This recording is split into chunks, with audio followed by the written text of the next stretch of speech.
Hello மக்களே!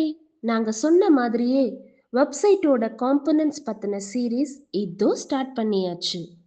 இன்னைக்கு டே 1 form design பத்தி பார்க்க போறோம்.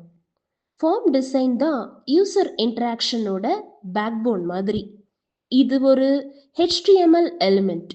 இது வழியா தான் சர்வருக்கு டேட்டாவை ப்ராசஸிங் பண்ண அனுப்புறோம். இதுல தெரிஞ்சுக்க வேண்டிய முக்கியமான காம்போனன்ட்ஸ் இருக்கு. அது என்னன்னு பார்ப்போமா? First one action. அப்படின்னா சர்வருக்கு டேட்டா அனுப்புறதை தான் ஆக்ஷன்னு இங்க சொல்றாங்க. Second one method. இது ஒரு HTTP method which is used for form submissionன்னு சொல்லலாம். அண்ட் கெட் மெத்தட், போஸ்ட் மெத்தட்னு நிறைய மெத்தட்ஸ் இருக்கு. And next word is name. அதாவது இந்த நேம்ன்றது ஃபார்ம் ஸ்கிரிப்டிங்காகவும் சர்வர் சைடு பர்பஸ்க்காகவும் யூஸ்ஃபுல்லாக இருக்கும். Finally target. இது ரெஸ்பான்ஸ் எங்கே டிஸ்பிளே ஆகணும்னு டிசைட் பண்ணும்.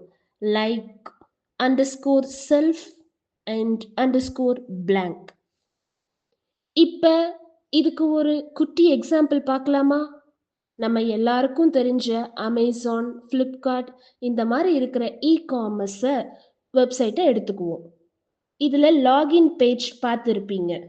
இந்த லாகின் பேஜ் யூசரை அத்தன்டிகேட் பண்ணுறதுக்கும், ஆர்டர் ஸ்டேட்டஸ் செக் பண்ணுறதுக்கும், பர்ச்சேஸ் ஹிஸ்ட்ரியை பார்க்குறதுக்கும், யாரெல்லாம் ஷாப்பிங் பண்ணியிருக்காங்க, என்னென்னலாம் ஆக்சஸ் பண்ணியிருக்காங்கன்னு செக் பண்ணுறதுக்கும் யூஸ் ஆகும்.